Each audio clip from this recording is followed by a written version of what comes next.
y'all a seat. Welcome to our podcast. I am Marquis. My name is Kiana. And this is It Works For Me. So yes, y'all. Today we are going to be talking about instincts, boundaries, All the things. Yes, triggers, positive, negatives, all that good stuff. But before we do that, we do want to have our intro question. So today's intro question is, if your boyfriend of a year had no credit, but he has that coin, okay, and he asked you to buy him a car in your name, would you do it?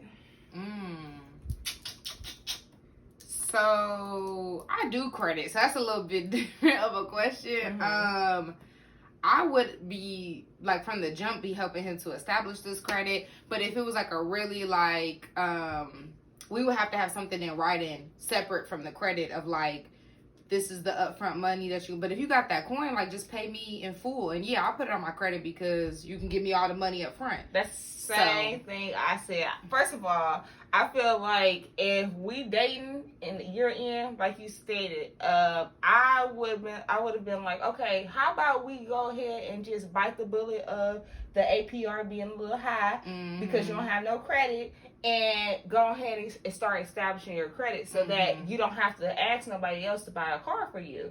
And if you got the coin, okay, like if it's really like you don't even want to deal with it, okay, give me it all in cash. Yeah, on the credit. All the cash and help me expand my credit. We could build, man. Right, we could build together. right. Just give me all of that in the back. Right, but I feel like it's necessary for you to go ahead and get your own. Like you shouldn't be asking people to put. I just feel like even if your credit is bad, I understand some people don't have the money. Yeah. So I get that. But if you got the money, yeah, no. Yeah, for real. And that's.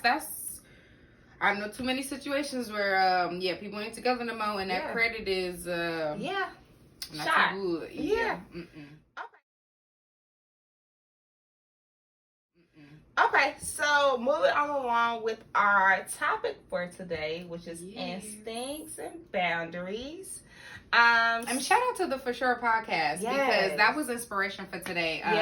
They were talking to King Bach. Sorry if we butchering that name, but I think it's Batch. Like Bachelor. You're right. Yeah. Oh, she know. Okay. Yeah. Okay, so they were talking about a bunch of different stuff, but the first point that they made that I really enjoyed, he was talking about triggers. And when I hear the word triggers, I always revert it to something negative, like, Janae song, Right. B, just when people like, oh, that triggers me, or I was triggered. But he flipped the script and was like, it's very important to know your negative triggers, but what's your positive triggers as well? Yeah. And I never heard that, so that was really interesting. So what would you consider a positive trigger for you? You put me on the spot here because I have never really thought about that. A positive trigger. Wow.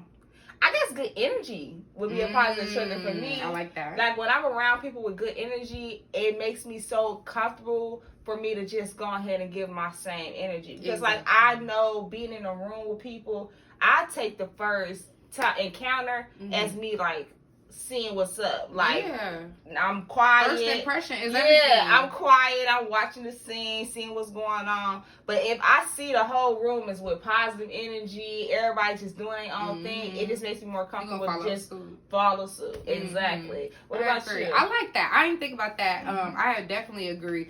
I think for me, when someone's like very transparent and like honest and gives that same respect to like, I guess very open. Right. So, because, a lot of people trying to be somebody that they not, all that. So when I feel like somebody's comfortable enough in their own skin and know who they are and, are open and honest about like, I don't care if you judge me because I love myself enough. And I think that also falls in line with energy because that's how we, distinguish that. But I feel like when you could tell somebody loves and respects themselves enough, and now that's just a very attractive, place to be. So I think that's a positive trigger because that makes me want to open up, be honest, and have some real deal Holyfield conversation. Absolutely. I definitely agree with that. So another thing that they talked about was like when you're first starting something. So like our podcast. Yes. So when you're starting something, they were like, everybody, you want to be perfect, or I think they referred to like something back when you was trash.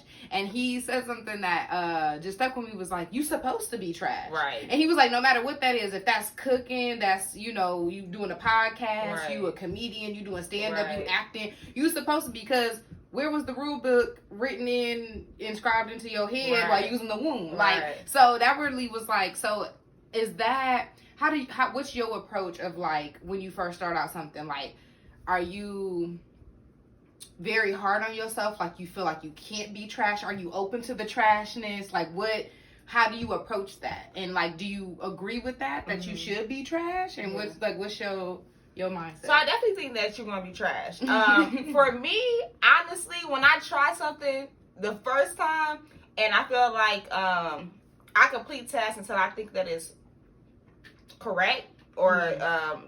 I guess I complete something until I feel like it's like good enough. Mm-hmm. I don't notice it's trash in the beginning. Mm-hmm. Because I'm thinking, I did a good job. Mm-hmm. But it's kind of like when you look back on it, you be and like, you get better. You like, that was trash. That's right. Exactly. Yes.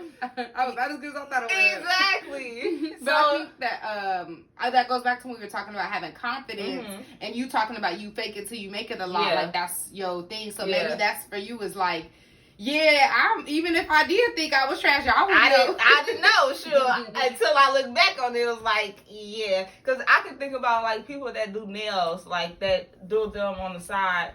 Never went to school or anything for them, and I'd be like, girl, that was a little cricket, a little hair. But mm-hmm. when you see the progress, I'd be like, okay, yes. You in your bag. Yes. And some people, like for me, I'm that type of person, like, if I'm not good at it in the beginning, mm-hmm. I don't want to try it. Yeah. And I think that comes from, I think it's called like high achievement syndrome. Okay. So like, because I was praised at a young age of like getting good grades and all that stuff, I feel like I should always do everything good the mm-hmm. first time.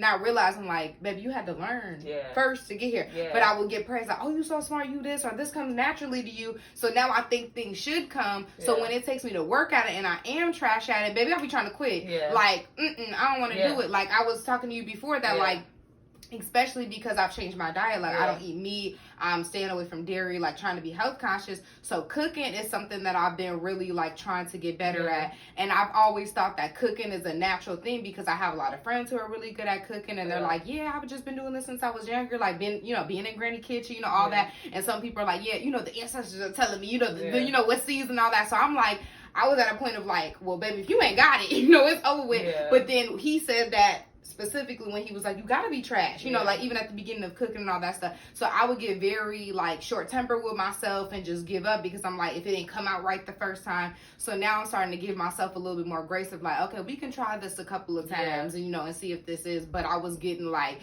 if you ain't got the granny yams in the beginning, like baby, just don't stop. No, I can definitely agree. I feel like I can definitely understand what you're coming from when you saying like, when I feel like I can't do it correctly the first time, then I just like, I'm not going to do it at all. I feel like that's something that I have struggled with as an adult. Because like, if I feel like I have an interest in something, but I know that it's not going to look the way that it should look, I stay in private and I just work on it by myself. I don't display it to anybody. Nobody knows about anything until I'm like, all right, now it's ready to go out into the world. See, and then people like me be thinking that's your first time and like she cold with it. I don't want to try it. I don't want to try it. And so I feel like that, and especially with like social media and all that stuff. Now I'm thinking I'm seeing people doing stuff for what would seem like the first time and it looks well. So that's why I really appreciate when people like going back to transparency. Honestly, when people are like, nah, y'all, I was trash. Right. This is what I used to look like, or this is what I used to do. So I do appreciate that because I be needing that because I be like, baby, you cooking like that? Oh, give it up. I'm about to hang it up. I'm not doing it. I'm not doing it. I mean, some people are just talented, you know what I'm saying, and can do it just the first time. Well, we all not going to be chefs. But everybody's not going to be great at everything. Yes, agree. Somebody's going to need some type of help or some type of practice. Agree. And for me, public speaking, all this other stuff, I practice in my mirror. I've been practicing at home so that I can go ahead and display myself in public. I feel that. And I mean, there's nothing wrong with that either. Yeah. Like, you know, and that's something that I was like, nah, and then, but that also comes back to a business. You don't always got that time to do that in private. Like, you gotta put yourself out there you gotta put yourself out there. I can practice my business and do it quietly, you know what I'm saying, like privately until I'm ready to put it out there for more clients. True, but well, okay, you can do something, but you may not perfect because some things are stumble. Like, you learn as you go. Like, you may have to interact with that client first before you know how to perfectly do this. Like, you know, stuff like that. Right. So I think for me, sometimes I will get too much in my head of like, if this is not perfect, then I don't want to, you know, follow all the way through, and then I might just drop it completely. Of like, it's not working for me. Yeah. So that's a thing to keep in mind.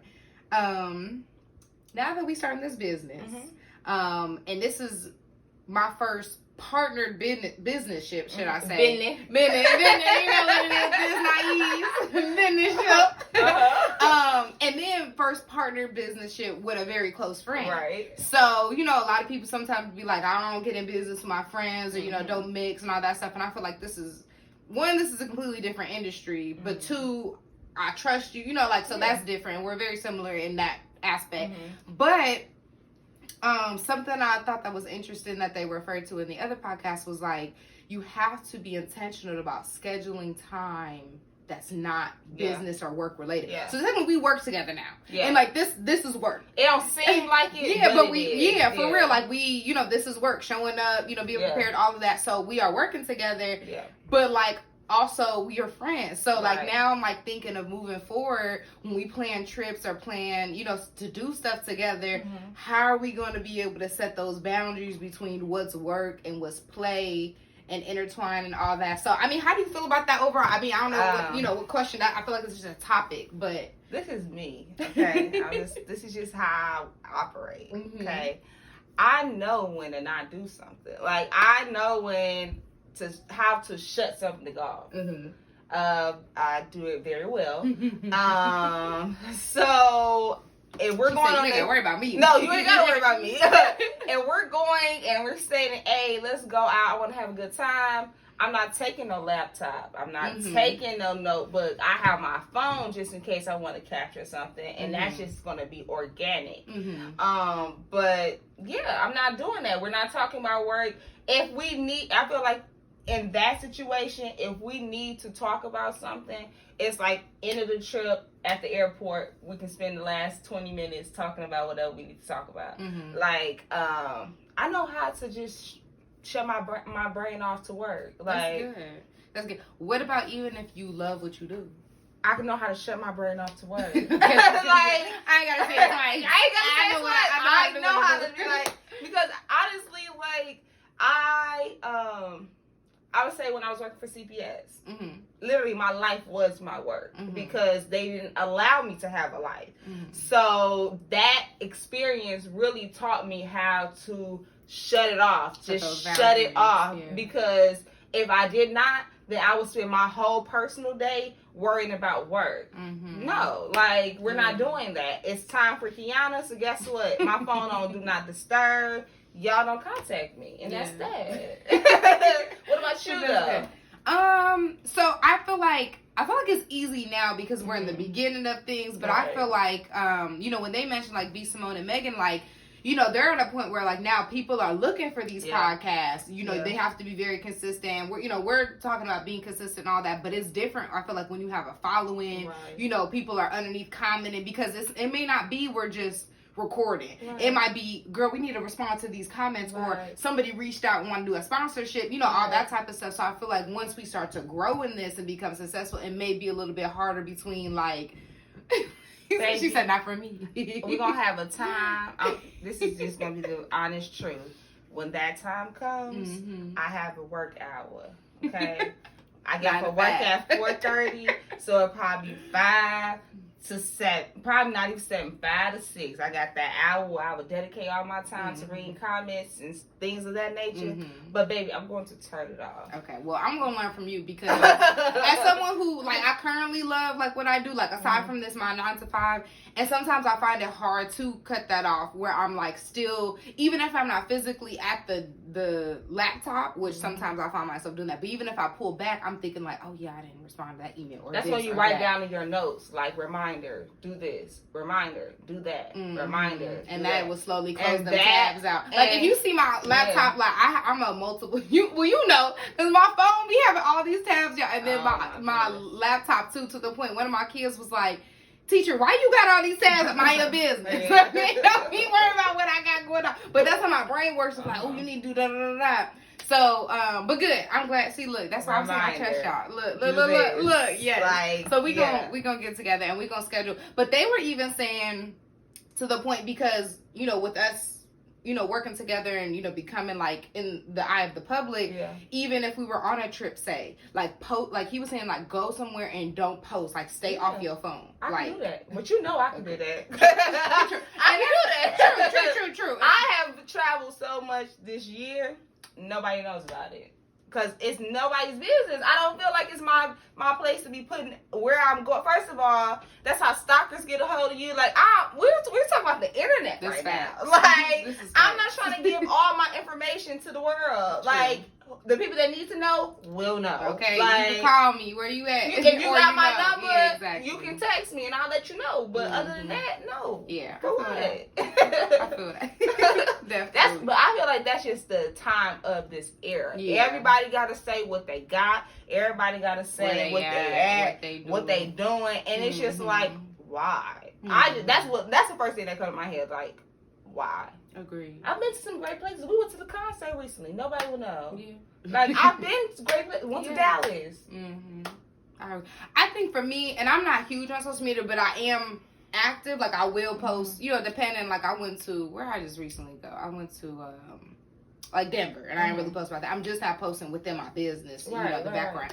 But I like that it's all, because, like, for me, sometimes I'll be looking back, like, say it's somebody's birthday, like, it's your birthday, so I'm going back trying to find pictures of us. Then I'll stop and be like, dang, I've been here, like, I'll forget. So I like social media and the fact that I can look at my page and just be as a reminder. Your photos? Yes, but I'm saying it's all in one place. So I did see you, like, girl, your stuff is like structured, like you got this, so I need to do that. But I'm not, like, my pictures is not like that. I have a couple of little folders of like this, but I don't categorize my folders. So I like for social media is like you have it in a designated place, or like I like the feature on Instagram where you got the highlights. So I like when people put where they been, and me as a traveler, I enjoy that because that's inspiration. Like, somebody could post where they was at, and I see something, I'm like, I never would have thought to go to that place. Now I want to go there. So for me, it's not, I'm not even necessarily trying to show where I've been, but other people have been an inspiration for me. And because I know from where I come from, my community and stuff like that, there's a lot of people who don't travel. So for me, sometimes I have to think outside of myself. Like, I might be inspiring somebody else to be like, this is possible. You can go get this passport. You can go to this place. Like, it's, and please, me, I'm gonna find me a deal. So that, and I'm not shy about telling somebody I got a deal. So I'm not the type of person that I'll make people think like, oh, I spent $3,000. Baby, if you think I spent $3,000 on this trip, and it wasn't like, no, like, that's foolish to me. I will tell you in a heartbeat, like, look, this is where I went and got this flight, you know, stuff like that. So I think some people do it for, I want everybody to think I'm, you know, I'm here. But sometimes I'm like, I just want to show y'all it's possible. So that's a good mindset to have. I guess I would have to rethink if I want to think like that or not. But yeah, I guess. Yeah. Well, definitely something you got to rethink about because, you know, this is something that's put you in the public eye. I'm real private. I feel like even though I'm going to be put in the public eye, I'm still going to be private about it. Because I feel like my personal page will still be private. Agreed. We talked, we discussed that. I'm in agreement with that. Yeah, and whatever you see is because I want you to see. And it's going to be on the page that you are allowed to see. Like, I don't know. I still want my life to be private because that's important. Yeah, it's just, for sanity, for everything. Yeah. For privacy purposes. Yeah. Agreed. Okay. So what do you feel like what does the best version of yourself look like? The best version of myself. And how do you know you are operating in the best version of yourself? Wow. From this standpoint, because that, that changes and evolves. Okay, the best version of myself. That's a good one. You had to say that several times. So go ahead and say it one more again. The best version. Okay, give me an example. Tell me yours. So I haven't completely thought all the way through. I'll tell you in reference to the inspiration. So the podcast, they said like, you're being the best version of yourself when you're not worried about nobody else. Okay, boom. Like you don't care about other people's opinions. You're not thinking about them. You are in your glory. You are living your best life. Okay, so the best version of myself would be just tunnel vision on my purpose. Like not really relying on just I guess going back to why I like my life to be private, because I don't want any outside influences. Like I want to be able to remain true to myself, do what I love, and don't feel as if I have to put on a show for anybody to be able to do that or be that, because there's a lot of outside talk. Like when you doing something, noise. No, seriously, because like when you doing something genuine, they be like, oh yeah, she's doing this for this or she's doing that for that. And like, although I'm the type of person where I have tough skin and I don't really have to rely on that, but at the end of the day, that stuff can add up and make you start questioning yourself. And it's like, I don't even want to be in a space where I have to put people's opinions out on display for me to have to rethink anything. I agree. So living my best life is just living my life for myself and God. Like, and relying on my knowledge of who He is and know who I am. I love that. I love that. And you also mentioned purpose. So I love that because I've recently heard, one, I'm going to ask you, what do you feel like you know your purpose? And if you want to share. You hit so, okay, because he in the ring today. I'm like, hello. Okay. But also, do you feel like you could have more than one purpose?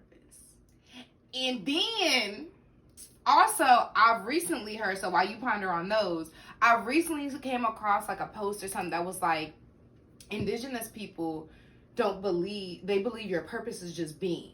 So like we, a lot of times, especially in like Western world, we feel like my purpose is like, for instance, like I believe my purpose is serving, and specifically with like children, like I love being around children. So I feel like my purpose is serving youth. But for them, it's like, no, your purpose is to be here. Like, the flower is to grow. The grass is to grow. The cow is to move. Like, stuff like that. Yeah. So we're out here looking for a straight, narrow, like, this is what I'm supposed to do. And that's why a lot of people are out here lost. And a lot of the times people are like, well, people are lost because they don't know their purpose and all that. And they're like, no, your purpose is to be. Yeah. So I thought that was really interesting, and I was like, "What's your take on that? Do you feel like, do you agree with that? If not, like, do you feel like you know your purpose? Do you care to share?" Yeah, no, I'm gonna say 100%. I agree with that. When the interview with Tabitha Brown, when she was like, "My life is my purpose," and that hit home for me because I feel like I was one of those people that was looking for my purpose, and I'm like, I think I've told you this before. Like, I'm good, no cocky stuff. Like, no, but you better know who you cocky is. stuff. But I'm good at everything I do. Like, real stuff. Like, anything that I do, I'm good at. And it's like, with that, I'm like, but it's not like I love these things that I do. It's not like I'm like, oh, I want to make a business out of this, or I can do this forever without being paid for it. Do you feel like you get bored because you master things so easily? Like, is that why maybe you don't have that love? No, I feel like it's because I find why it would not be sustainable.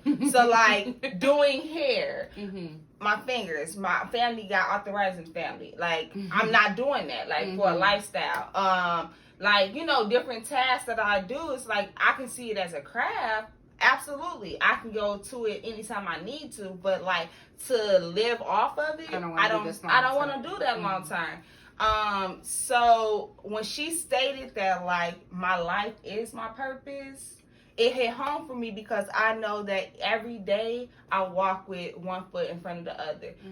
I feel like every day I go through life and giving it my all, and to the people around me as well. So I feel good within that, and I feel content within that. Mm-hmm. And I feel like one day I'm going to stumble across this one thing that I'm going to do, and it's going to be something that is going to be sustainable Mm-hmm. for me to do for a long time. Mm-hmm. So I definitely agree with the indigenous people. Mm-hmm. Absolutely. I feel like my life is my purpose.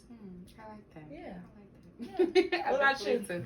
I could agree with that. I feel like within that, though, I feel like there is a more narrow, at least for me. Mm-hmm.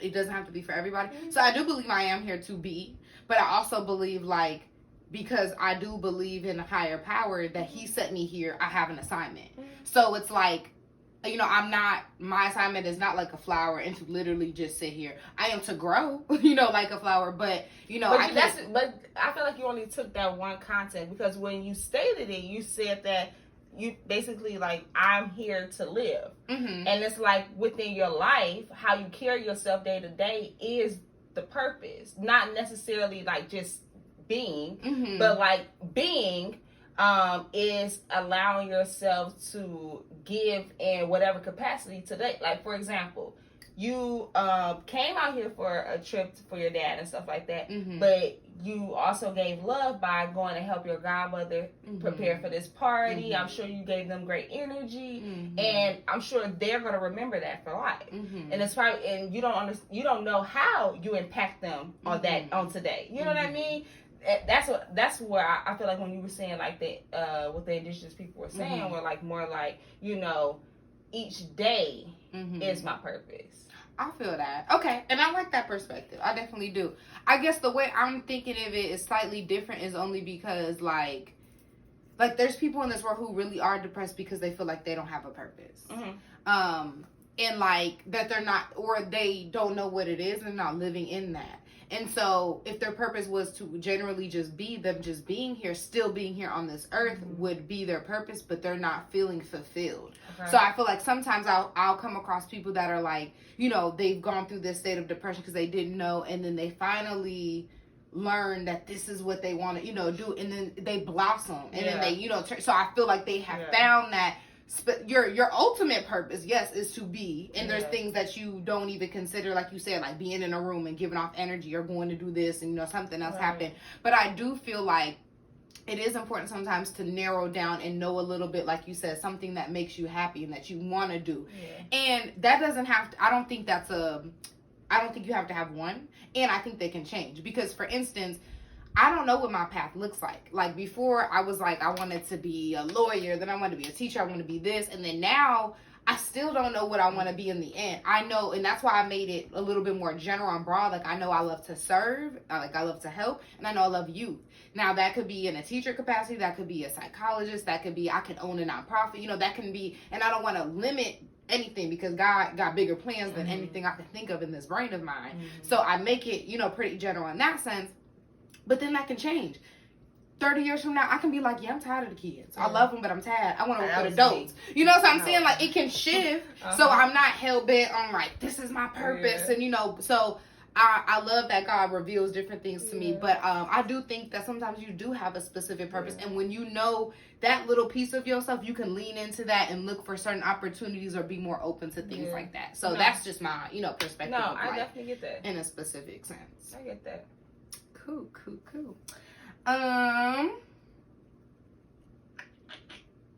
So, okay.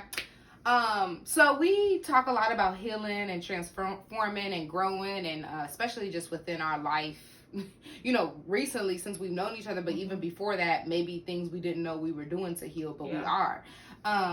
So what, if you feel free to be transparent, like what did your process of like healing process or growing process look like? I know you still on the journey. I know you're still on the journey, but like what at what point did you consciously know I am trying to heal, or I'm trying to be better, I'm trying to grow? What did that process look like for you? And then within that, like what is one of the, and I know you're not done yet, but what is one of the greatest like lessons you've learned from that? Okay, so I'm going to just lay it out there.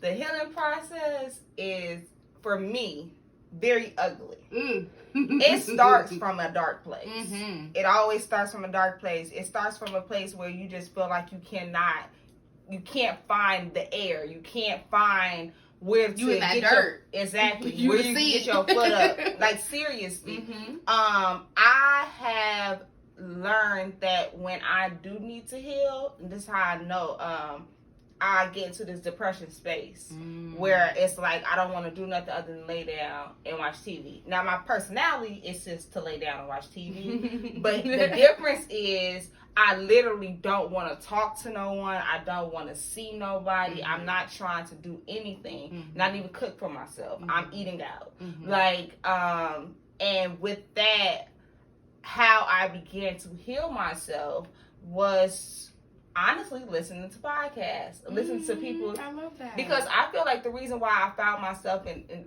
beginning, the reason why I found myself in these dark places, because I had no one to talk to me, no one to teach me anything. Like, I had, since I was a kid, I learned by myself. There was no one out there to teach me nothing. I learned by watching and what not to do. Seriously, like, I learned by watching what not to do, and I got to a point where it was like, I have learned enough by watching not to do. Now I need the words. Now I need the tools. What do I do now? To learn what to do. Exactly. So I began to do YouTube videos of people talking about their lives, their journeys, and things of that nature, and that gave me the vocabulary to actually learn more about what I was going through in that moment, and to heal the inner child, like you stated. Yes. So what was the second question?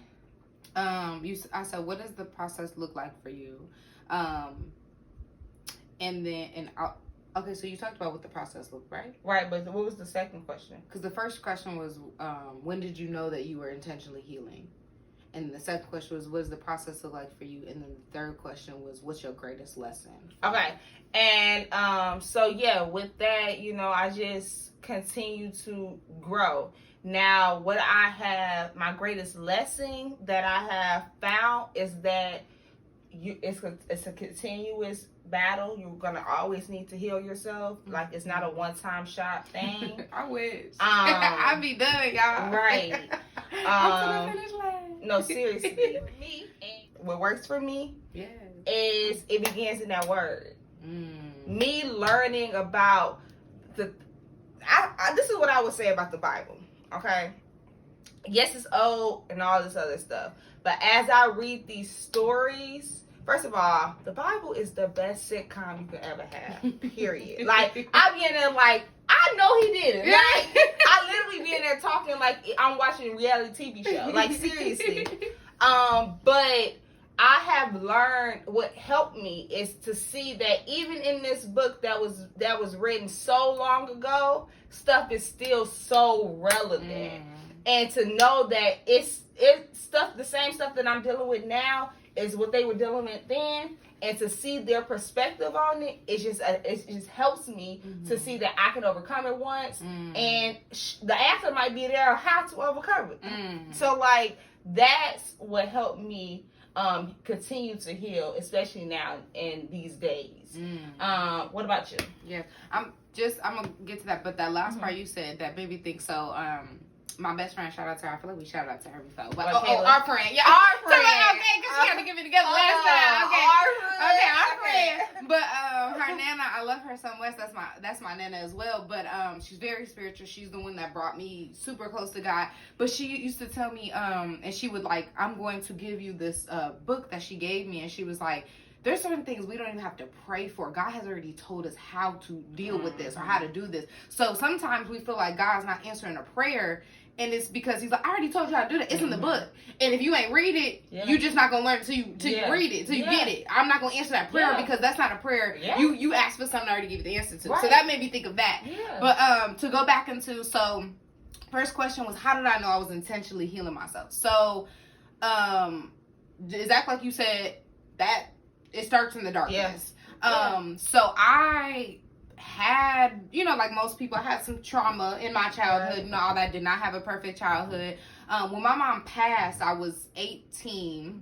Was literally a month before school got out, all that. I fell into a depression. I didn't even know what depression looked like Yep. until I came out of it, baby. Yep. Like, I was in it. Yep. I was in it to, not to win it, though. I was just in it. So, when that happened, it was like, I was doing, I couldn't recognize myself. I was in a relationship at the time, but it was literally only because I lost something that I needed to hold on to.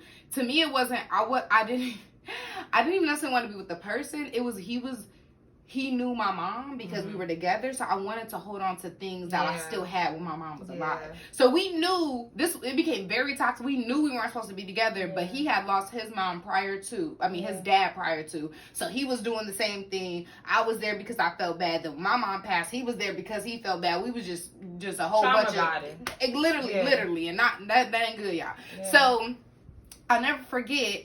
It was Halloween. His cousin had a party, R.I.P. because his cousin was so sweet and he passed. But it was a Halloween party, and girl, I'm drinking, I'm smoking, I'm having a good time, girl. Never thought, and all of a sudden I'm in the middle. It's a bunch of people. We in the kitchen, people sitting down. For whatever reason, I'm in the middle, and I just remember the words coming out. Y'all, I think I'm depressed. Why everybody around me was like, me too. Like, girl, we was having a whole therapy session. We all drinking and smoking. Everyone was like, me too, and I was like. That was the first time the words came out of my mouth, and then from there I'm like, but I don't want to be depressed. Like, I don't know about them, but everybody was, and they knew, like, some of them were like, some of them I saw the light, like it was epiphany, like me too. Some of them were like, oh, I been knew that, but I was like, I don't want to be you. I don't want to been knew that, and I'm still there years later. Like, I'm just cool with it. I'm just sitting here with y'all cool with it. So I was like, and I'll never forget that night. I went to sleep, and I'm a very vivid dreamer. I think we've talked about before. And I remember this is one of the clearest dreams God ever get. Some of them I'd be like, God, what? Or that don't even make no sense. I ain't even acknowledging that. But this one, God, I was falling in a pit, and God stopped me, and He opened up and showed me two roads. And one was one of very treacherous, looked like it was like it was like say you went into a forest and nobody's ever been there. Then you got this paved, beautiful road, and He was like, look. I'm gonna be real with you. Like, this is the realest conversation I ever had with God. To this day, I just be like, God, you could always come to me this way, but He don't. But this time, it was like, I must have been a life or death situation. He was like, look, you got two choices. These are your two roads. You can keep going down this road you going down. That's this ugly one. And I got you, but I'm gonna let you go all the way down to the bottom before I pull you back up. That's gonna look real ugly. So it's your choice. Go ahead if you want to. Or you could take this road. Now, granted, it look pretty now. It's gonna be some bumps on the road, but I promise you, I'm gonna be here holding your hand every step of the way. And you have me here when it gets hard. And I was like, yeah, God, I think I'm going to go ahead and go this way because that ain't looking so good. And my mom, having dealt with, like, mental health issues and all that stuff, I don't know if she was ever given such a vivid choice like that, but I feel like she chose that other road and hit that rock bottom. So for me, it was like, I don't want to do that. So that's why I purposely did that. So from that point on is when I was purposely healing and now, I feel like when I started to get the tools and was able to identify what I was going through and all that type of stuff was in college. So I feel like, I was able to learn more about, especially when I had a psychology class, I was able to identify what anxiety looked like, what depression looked like, what certain disorders people have and things like that. And I'll never forget, I looked at myself in the mirror and there were certain things like, I think somebody said, I was listening to, I want to say maybe it was a podcast, or I listen to a lot of documentaries. So similar, and I'm listening to people, but not, So it was a documentary, and somebody was like, you need to sit with yourself, look in the mirror, and say the stuff that you don't like, and whatever you don't like, work on that for like a month. So I looked in the mirror, and things that I didn't like, I would like write affirmations and put them on my thing, stuff like that. I feel like that's the first time I was intentional with like knowing what this stuff looked like. And from there, God has opened the doors with so many things, whether it comes to like different spiritual tools He has given me. And I feel like you said, it's a journey. It's not linear. It's not like I'm arrived to a finish line. I'm like, hey, y'all, I'm done. It's forever, and it's a bumpy, curvy road and it looks ugly and all of that. But I feel like I'm the most healed version of myself today. And I even say sometimes I feel like we are the healed versions of our ancestors or of our parents and stuff like that. Places that they can never go, we are going. Things that they can never think of or see, we are seeing. So that's something I truly believe. But I would say, and honestly, I feel like out of my lesson, my greatest lesson in my healing process, I would honestly say would be that I learned that I feel like we are the healed versions of our, and you can be healed. Like you do not have to stay that way. You do not have to be depressed in the club, y'all. You not have to stay that way. Thanks. No, I definitely I just appreciate that conversation because it's stuff that I never even thought about, and to know that where I am now is not where I was. Okay, and I don't look like what I've been through. That's my favorite, y'all, because if y'all didn't seen, baby, I'll be looking like I just came through that path. Baby, like what? Treacherous. Yeah. So we're gonna go ahead and wrap it up with our first we're gonna do our game cards. Yes. So if you want your game card, go ahead and yes, the link below to purchase. Yes, get in y'all word, y'all, and challenge your friends, your family, especially, you know what, challenge the people that be like, I know my word. Get these cards. Yeah, get these cards. Do you? Be at the church like, oh, y'all get these answers. Don't do that, y'all. Okay, I'm trying to look, y'all. I'm trying to look. All right, this is a good one. Okay. When did Jacob and Esau begin to fight each other? Is it A, when Jacob tricked Esau? B, in the womb? C, when Jacob noticed Esau's hair color? Or D, they never fought? Why do you like trick questions? This is not a trick question. This is very to the point. Is it? It is, but I forgot to put the answer. Yeah, no. Oh, where you typed it? Okay. But it's to the point. Read A again. Okay. I'm gonna read the whole thing. Yeah. So, when did Jacob and Esau begin to fight each other? A, when Jacob tricked Esau. B, in the womb. C, when Jacob noticed Esau's hair color. Or D, they never fought. I'm gonna say A. A? Mm-hmm. When Jacob tricked Esau? Mm-hmm. No. It started in the womb. But I feel like that was a trick question. No, that's when they started fighting, in the womb. So I need to go with my first mind. We didn't even get to fully talk about instincts, but that's what because that's the second time I did that. It was like, nah.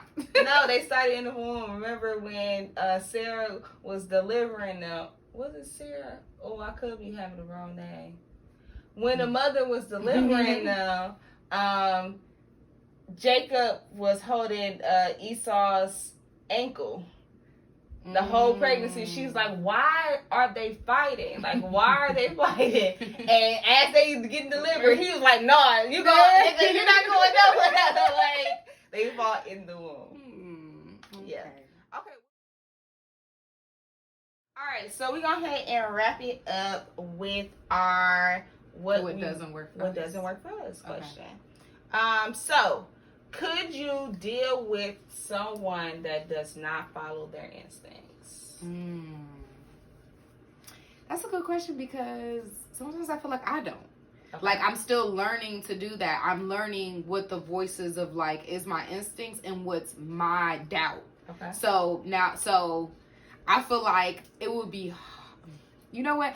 At first I was going to say I would need to give them grace because I need grace right now. Mm-hmm. But I feel like we both can't be, not with this. I got to have somebody that's clear cut. Like, we ain't doing this. Yeah. Because if we both out here like, we don't know what we got to do, that ain't going to work out too well. So I'm going to say, you said, could I be with somebody or could I be around somebody? Deal be. Because I could be friends with them, but it's going to have to be limited and like, we can't be in those situations. Mm-hmm. We could chill, in a basic conversation, but I might limit where I go with you because if we both looking at each other like, now my instincts know when to kick in when it's life or death, but when it's little stuff like, should we do this, should we do that? I'm not trying to be in all that. So I would say it depends. I'm going to say it is very difficult in which I cannot deal with multiple people that does not feel they deal with their instincts. I feel like right now I'm already dealing with my max. Seriously. Because with me, it's like when things make sense, when things make sense, follow through with it. And if you continue to call my phone about stuff that you know is wrong in the beginning, it's gonna be a part where it's like I don't even want to talk to you. I'm gonna ignore your phone calls because like I'm not about to continue to do this game. Like I feel like I give people the necessary grace, but at a point it just becomes repetitive where I don't have to deal with it. Have you ever considered asking somebody in a situation like that, like, what did your instincts tell you? Yes. Oh. Okay. And they tell me, and I'm like, so why didn't you follow it? Or why didn't you do it? Like, if you know that that's wrong, why continue to do the wrong thing? It's annoying. Like, it frustrates me. I don't know. I'm working on my patience. I feel like I got great patience. No, I feel like I got great patience. They always say if you feel like you've mastered something, you haven't. No, I'm not saying I master it, but I'm saying I think I have great patience where I feel like I give people more than enough patience. I don't think so. I do. As someone who truly loves you, I feel like you have come a long way, but I feel like you do have a way to go because you are getting very impatient with someone like that's because you only got to see a snippet of that. I've been dealing with this for 5 years. Straight. Agree, but like also when we talked about like sometimes we have to give people grace on their walks of life. Like it's a blessing for you to be able to listen to your instincts. But I feel like if I deal with it 5 years and I have given you all this grace, at a point it's like it's time for me to take myself out of the situation. Like I'm now learning to not even put myself in the situation. I will put the phone on speaker and just let you talk, and I'm not gonna say nothing. Like seriously, because we can't keep doing it, and it's not like I just can't keep doing it. Like I can't keep doing it, and you know the right thing and choose not to do the right thing. It's like, I'm sorry, I'm not God. I feel like as someone who's very communicative and blunt, the best thing you could probably do for, instead of like having her basically talk to her or having whoever talk to themselves and be on mute, like you should probably say like set up those boundaries and be like, done that. Been there, done that. And they still been there. That's what I'm saying. You well, only got a at that point of yeah, you only got a snippet of what I've been dealing for. This is just, I feel like that's just this person's personality. I think, well, yeah, it's becoming, but I feel like that's probably, and I always think of when it comes to childhood, but that I think that's showing anxiety, and maybe they were never given any reassurance or confirmation as a child, so like they have to constantly second guess everything because someone always made them think that their decisions are wrong, and that's coming into adulthood. And I think now when you are an adult and if you have your own child and all that stuff, you're even more second guessing because you're not just responsible for yourself, you're responsible for somebody else, so that is more anxiety and so as someone who I don't think I'm, and you as a friend, you could be honest with me, I don't think I'm at that point of like, I don't follow my instincts that much, but I do, and maybe I don't show it as much, like, but I do have that battle sometimes in my head, and that's what happened to me. Like, I did not always get confirmation as a child, or, I would say something and somebody like, no, that's not a good idea. So I would constantly get this negativity. So now as an adult, I'm trying to filter through what's other people's like thoughts, because that's what I grew up with and what is my instinct,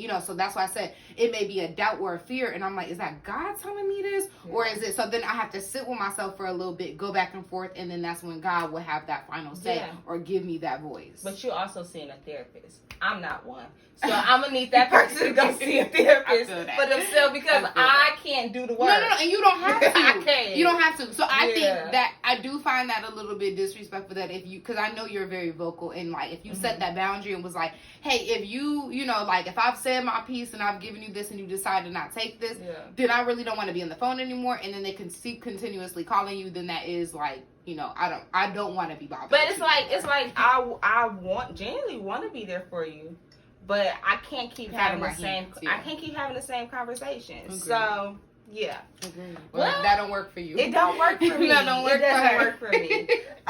So thank you guys for coming. Yes. And joining us on this podcast. Yes. I think this was good. I think I like the transition of like we didn't see eye to eye, but then we were able to come back and full circle understand. So, and that's like what real conversations are. I feel like sometimes because you kept saying like, we can agree to disagree or whatever. I feel like yes, but I feel like it's also important to have a clear understanding of what that person is saying, because at the end of the day, I didn't understand what you were saying, but you was able to articulate and continue to break it down for I can say, okay, I now understand what you're saying. So that it's not, I feel like that's for any relationship, because people will just say like, okay, well, it's whatever. That's what you think, and that's what I think.